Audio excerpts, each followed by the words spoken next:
ফেনীতে ১ ঘন্টায় ১২৬ মিলিমিটার বৃষ্টি।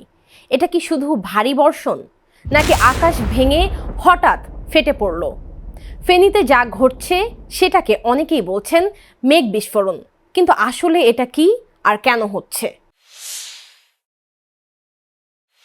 সহজভাবে বললে, খুব অল্প জায়গায় খুব অল্প সময়ে প্রচণ্ড বৃষ্টিপাত, এটাই মেঘ বিস্ফোরণ বা ক্লাউড বার্স্ট। সাধারণত ১ ঘন্টায় ১০০ মিলিমিটার বা তার বেশি বৃষ্টি হলে তাকে এই ক্যাটাগরিতে ধরা হয়। মানে যে বৃষ্টি কয়েক দিনে হওয়ার কথা সেটা কয়েক মিনিট বা ঘন্টায় নেমে আসে।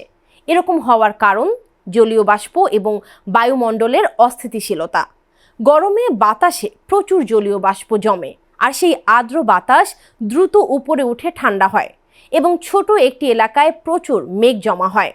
আর হঠাৎ সেই ভারসাম্য নষ্ট হলে সব পানি একসাথে নেমে আসে, যার ফলে মনে হয় যেন আকাশ বিস্ফোরিত হলো। এবার আসি ফেনীতে মেঘ বিস্ফোরণের ক্ষেত্রে কি কারণ থাকতে পারে। বিশেষজ্ঞরা বলছেন এখানে কয়েকটি কারণ একসাথে কাজ করছে।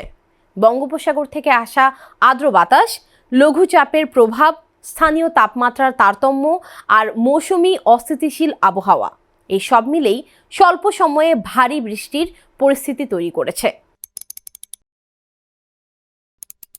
অনেকেই গুলিয়ে ফেলেন অতিবৃষ্টি আর মেঘ বিস্ফোরণের মধ্যে তফাৎটা কি। আসলে অতিবৃষ্টি হলো একটি বড় এলাকায় দীর্ঘ সময় ধরে বৃষ্টি হওয়া, আর মেঘ বিস্ফোরণ হলো ছোট এলাকায় খুব অল্প সময়ে ভয়াবহ বৃষ্টিপাত হওয়া। এই কারণেই মেঘ বিস্ফোরণ হঠাৎ করে হয় এবং বেশি বিপজ্জনক। দুর্ভাগ্যজনকভাবে খুব নির্দিষ্ট করে এই ঘটনা আগাম বলা কঠিন, তবে আবহাওয়া রাডার ও স্যাটেলাইট প্রযুক্তি দিয়ে এর ঝুঁকি কিছুটা বোঝা যায়। বিশেষজ্ঞদের মতে জলবায়ু পরিবর্তন এর পেছনে বড় একটি ফ্যাক্টর।